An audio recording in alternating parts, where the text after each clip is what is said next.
Hello and welcome to the championship round of NFL Gamepicks. I'm your host, Austin Ramos. We got Chris Wright, Joey Gross. Yep. And Chris, we'll start it with you since you have the biggest thing to air out this week. How you feeling? Yeah, it's the last boy, the last man alive over here on the pod. I don't know if that's ever happened before, but yeah, it was a great game. Definitely first time. It was a great game. We lost. Not much else to say. Great season, lot to build off of. A lot of young talent on this team, so a lot to be hopeful for, and probably one of the most fun years that I've ever had as a Bears fan. So overall, pretty happy with it. It kind of sucked losing in overtime when we kind of had a shot to win the game, but we had a lot of games like that this year, and we won some, we lost some, and overall, I think nobody really expected us to make it that far, but overall, great season. I'm happy with it. So tough loss, but haven't really even thought about or watched football since. This is really one of my first times thinking about it, but yeah, it's tough. But next season should be something to build off of. So looking forward to that. Yeah, I definitely think the optimism heading into next season for the Bears is going to be pretty up there. And it's damn, now the expectation is to replicate that or even better it. Honestly, I was expecting the Bears to be playing this weekend, so I'm a little upset that they lost to the Rams. But if they were to lose to a team like the Rams was a very valid opponent to lose to, very similarly to how I felt about the Hurricanes losing to Indiana. It's if we would have lost to any other team in the Natty, I would have been damn, what the hell just happened, because I had high hopes and high expectations with that team the way they were playing all towards the end of the season. And then, boom, you lose to the number one team all season long. All right, that's very valid. It's very fair, and it came down to the wire. Outside of that, for the Miami Dolphins, hired John Eric Sullivan and also Jeff Hafley. Call us Green Bay South if you want to. We can turn into the Green Bay guy over here, and he can speak a little more on those guys. But, yeah, cool hires by the Miami Dolphins, and they had their introductory press conference today on Thursday. And it was very interesting to see what they had to say, and they just had a good energy and good poise about them, and they want to build it up right. They don't want to be we're going to have immediate success. They also address, situations like Tua and, a lot of other roster situations, and they weren't gun-shy about it. They were very up forward. They're we haven't made decisions yet. I haven't spoken with Tua. That's not going to be my energy to be, oh, we're getting rid of this guy before I even speak to him. That's very, so rude. It's very personable, right? But it's also, he understands it's a business, and he has a quota to meet with his ownership and all that stuff. So I think it was a good first step today with the introductory press conference, and let's see what happens moving forward. Yeah, I love Jeff Hafley, man. If we extended Matt LaFleur and Brian Gutekunst, but if we didn't do that, I would like for them to kind of promote within with Jeff Hafley. That was definitely a scenario that I was thinking would be great, but we obviously gave LaFleur his extension and extended the GM, so we'll see what happens. Rich Bisaccia is still on the roster as of right now as a coach, and that needs to change. So at some point that needs to happen. There's got to be a lot of moves to be made for the Packers, but you were saying that the Dolphins today weren't throwing anybody under the bus. That was not the case for the Buffalo Bills over the weekend. Oh, yeah, that was crazy. We've kind of found out what their true colors are as to why they haven't been successful even before Josh Allen and Sean McDermott and before this entire era. It's because they're under bad ownership. And it's really come to fruition now that we've seen this guy talk and the promoting of Brandon Beane when he hasn't really done shit to help Josh Allen besides bring in an old Joey Bosa, refuse to trade for a wide receiver, make any moves at the deadline, but yet he gets a promotion. And then the owner sits up there and blatantly calls out the refs, throws his QB under the bus, and then not to mention the Keon Coleman situation, which completely saying that they shouldn't have picked him. He's a bad player. He's a bad seed. And the guy's still rostered on the team for another 3 seasons, 2-3 seasons. So, it's just a bad situation there, and, the true colors are really coming out in Buffalo. You got to really think if they don't nail this head coaching job, if they don't nail it, and Josh Allen isn't, super in love with this guy and they don't give him a number one wide receiver, that's a bad scenario, that's brewing over there that could potentially boil over the pot, and, Josh Allen might be finding his way out soon. Hot take, but, you know what I'm saying? The ownership there is not in good hands, and it's just, it's writing's on the wall. You really show their true colors, but yeah, a lot of stuff going on in the NFL. Coaching hires, firing. We're in that point of the year where people are making moves and starting to reshape their team. So Yeah. it's getting interesting. Yeah, just before we started today, Jesse Minter became the head coach of the Baltimore Ravens. Robert Saleh, head coach of the Tennessee Titans. And there's one more I'm missing. Stefanski's of the Falcons. coach. And then the other Jesse one, John Minter. Harbaugh of the Giants. So those are the 5 openings that have been filled. There's 5 more. Hopefully none happens while we're doing this episode. But we're going to get straight into the standings here. Steve dominating, as always, still on top. He went 3-1 last week. That's the best mark out of anyone. No one went 4-0 last week, so everyone at least had one stunner. So a little bit unfortunate in that sense, but yeah, Steve went 3-1 last week, 190 and 92 on the season. Following him is Ray C after a 3-1 week, 82 and 100 overall, and then right behind them is Joey Gross. What we got, Joe? Come on, man. I mean, it sucks that we fell out of that 2 spot, but we still have a chance to make it back. But number 1 is far and away gone. Yeah. It's out of the question. Like, we can no longer clinch the number 1 seed. The 2nd seed is available, but we cannot get number 1. Steve has officially won the league again. And, yeah, I think you guys can still at me, though. Like, Chris can probably still at me, right? You're in 4th? Yeah, Chris is close enough. If I go 3-0 and you go 0-3, well, I could tie you That's guys. damn near impossible. Yeah. Yeah. Let's If I see. win 1 game, I'm ahead. Speaking of which, I went 2-2 last week, I Yep. think, and 178, 104 on the year. Overall, not bad. Had a lot of kind of shot in the darks throughout the year, kind of picking just to kind of shake things up. But overall, Worked out a little. solid year. Yes, yeah. sir. And then down on the list is myself, 3-1 last week, with a 176, 106 overall record. Just to speak on Chris's picks last week, a few of them were like purposely to go against some of ours. Yeah. Well, specifically Joey's, just because they were so close in the standings. So I would take Chris's picks last week with a grain of salt. And I'm assuming maybe he's going to pick opposite of Joey in a few of these. Let's see what happens here, because Chris needs to go 3-0. Joey needs to go 0-3 for Chris to leapfrog him here. But we're going to get into the first championship game, and that is the AFC championship game. Slightly of a letdown because of some recent news. Bo Nix out with a broken bone in his ankle. That is so unfortunate. I think it happened in the overtime drive, the game-winning drive, X, Y, and Z, right? Man, like, if he would have gotten out of that game healthy, like, this is such a different ball game. But now you have Jared Stidham coming into the fold here, and who knows what he can bring to the table. Revenge game. Yeah, going against Lame. his former team. I believe the Patriots drafted him. I know he played for the Patriots. I think so. Was a backup there or whatever.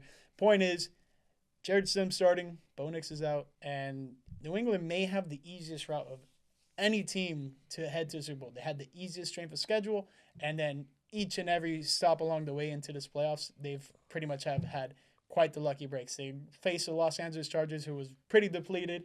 They faced a Houston Texans, where you were facing a Stroud, who was having the yips. Like, it was not looking good.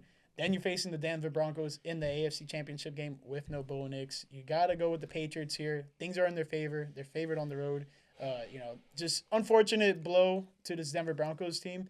I really would have loved to see what would have happened if they would have, had Bo Nix healthy and been able to get into this position. But I think it's unfortunate. I will mention, though, my friend Pat, he parlayed a big one, 48-1 odds for the Broncos to be in the Super Bowl, among other things, to win the Super Bowl.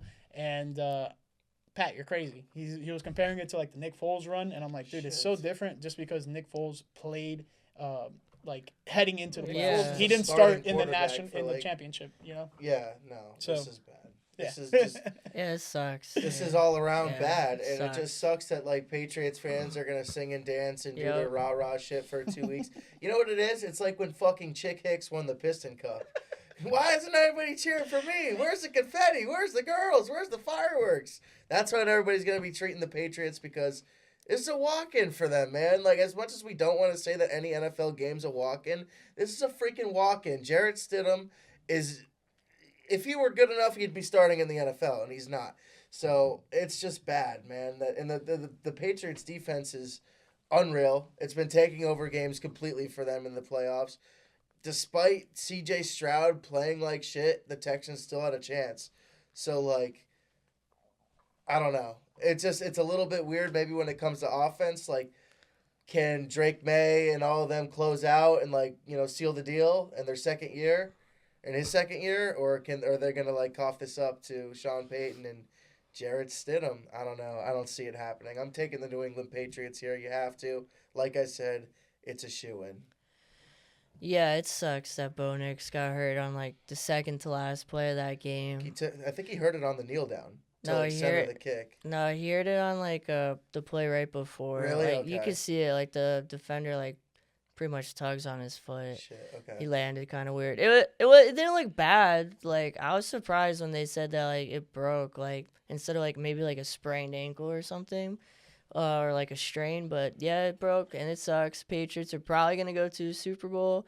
I'm picking them. If Bo Nix was playing, I'd probably definitely take the Broncos.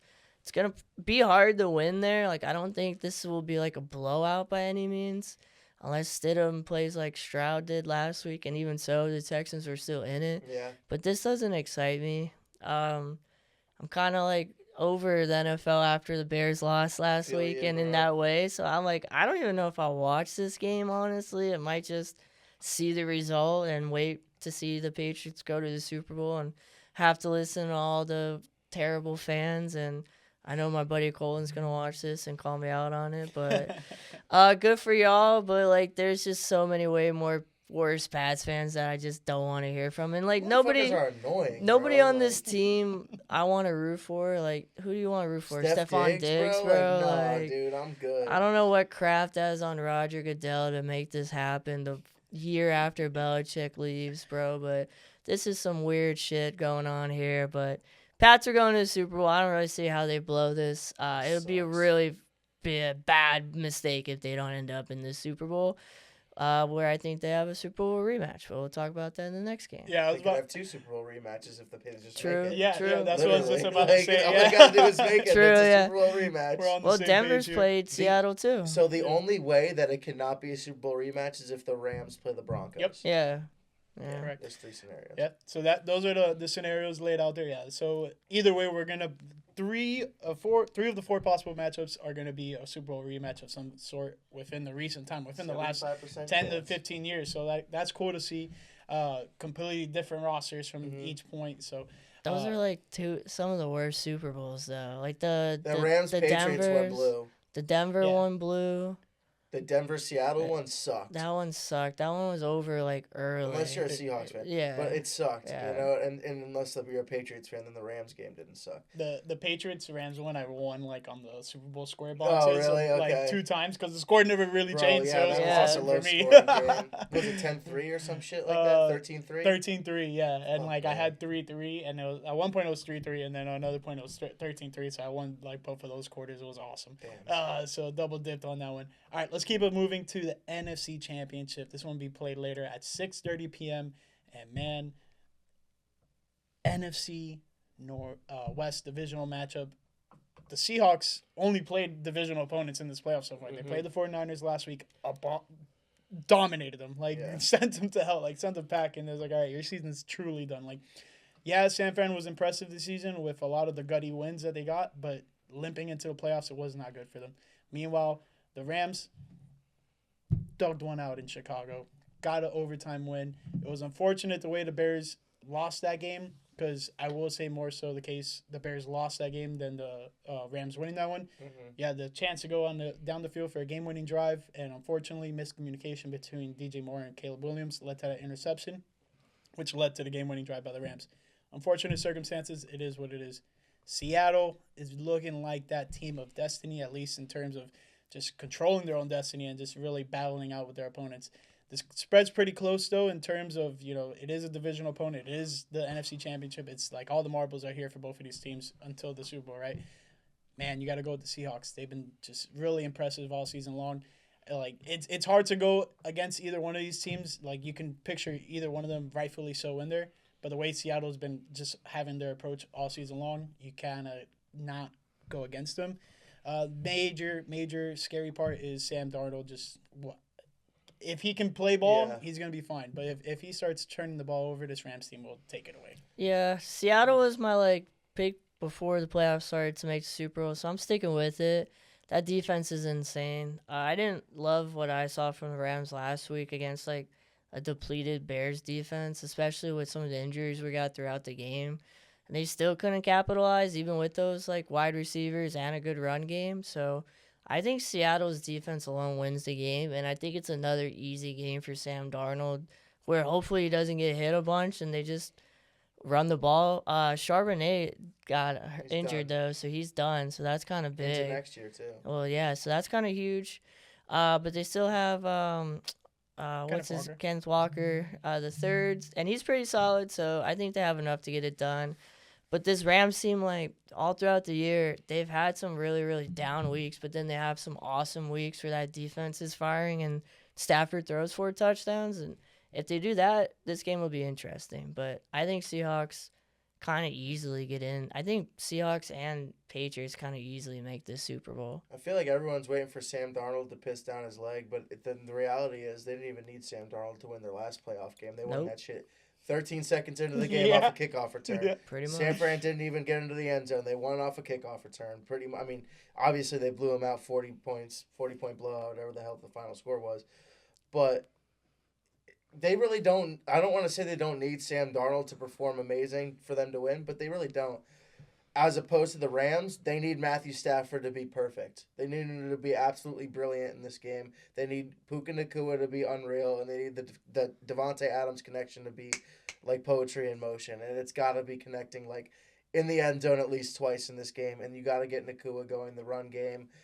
I don't really know how the Rams win this game. I want them to win this game. Like I said, I'm cheering for them to win the Super Bowl. I think it would be cool for Stafford to extend his legacy and for Devontae Adams to get that long-awaited Super Bowl ring. And, you know, Devontae Adams has been to, 4 or 5 NFC Championship games with the Packers.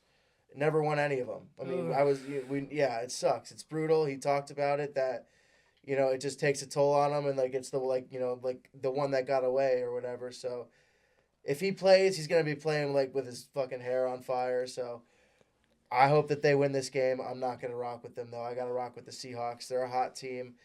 They have proven to everyone that you really have no choice but to not pick them. Like, you can't pick against Seattle right now.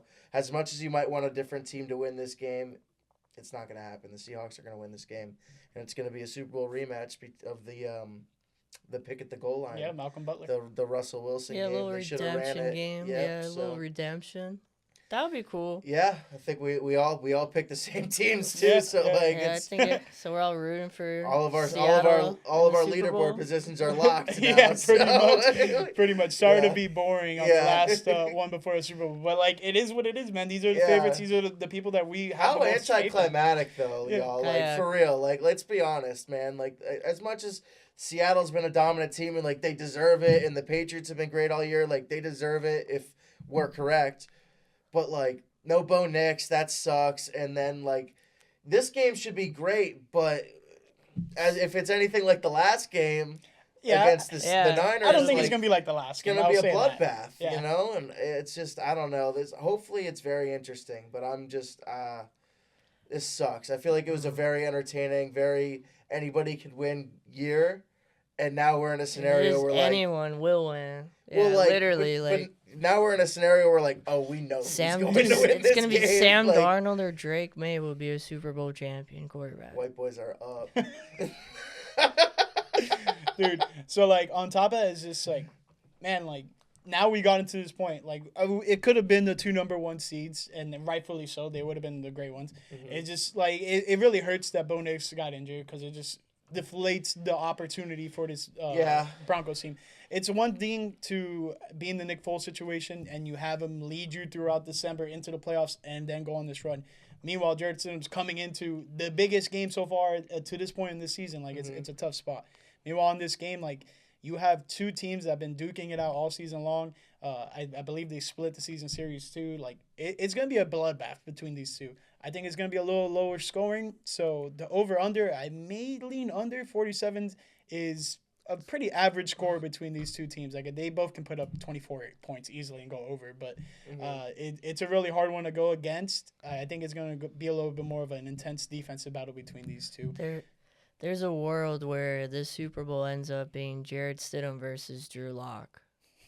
Yeah, there totally is. Yeah. There Like totally if Sam is. Darnold gets a little banged up against a good Rams And defense, not for and nothing. Seattle ends up winning this game, Not for this nothing, could be though. Drew Lock versus Jared Stidham. You watching that? That might That be the sounds like first the Super Bowl fucking I Hall take of Fame off. game. That sounds like the Hall of Fame That game. might be the first Super Bowl. Like, I'm like, you know what? I'm good, I took dog. one off one year. You're like, Out of let spite. me. Out of spite, I took Yeah. one You took off. the Buccaneers one off? I took the Buccaneers one off. I was too pissed. I couldn't watch it. I was just really upset. And, just like This How might was year I that? couldn't do. this It might was be great. the year. Me and the fam went to Fleming's Steakhouse, and we sat at the bar, like it was on, it was to the side, But you weren't but like locked in. we like glanced and it was fine, and then we like went out to a bar after, and like everybody was like celebrating it, and we finished our drink, and we're just like, we gotta get the fuck out of here. All these Tampa fans, like it was just really upsetting, but Yeah. that year sucked. It's like you tried your best to like avoid the situation, and then it just came back Yeah, and got like we you were all having a anyways. good time. Like fuck it, let's go out. We're just like sitting there, just like these motherfuckers. Like Tom Brady really did this shit again. Not to trauma dump, but like that sucked. Yeah, I took that one off. But I would, like you said, Chris, if it's Drew Lock versus Jarrett Stidham, I would seriously I don't know if I'd really take it, like not watch it, because like if it's that QB matchup, then like who really gives a shit? Like let's just fucking ball out and have a fun game. Like like For two all the backup waffles. quarterbacks duking it out in the Super Bowl, like. 8 picks. I mean, yeah, it's not going to be maybe the highest scoring affair. It might be a defensive game, or maybe it is. Maybe it's like nobody knows what to expect, and defenses are just like, what the fuck? This guy's got a rocket on his arm. Like, I don't know what to do. But I don't know. That could be interesting, but I don't think that's the case, man. I think we get Darnold versus Drake May. Yep. I think it'll be an interesting matchup. Let's see what happens. That concludes the picks. Just want to give you guys a brief heads up. Next week we are going to be doing the game pick for the Super Bowl, and then also we're going to be picking who wins certain awards: MVP, Offensive Player of the Year, Defensive Player of the Year, Rookie of the Year on offense and defense side, Coach of the Year, Comeback Player, all that good stuff. So be on the lookout for that. That's going to be coming out next week, a week before the game. So if any major injuries or any changes in personnel happens, unfortunately, we won't be able to cover it, but we'll be early on the scene with our picks. So stay on the lookout for that, and we'll catch you guys next week. Peace. Peace.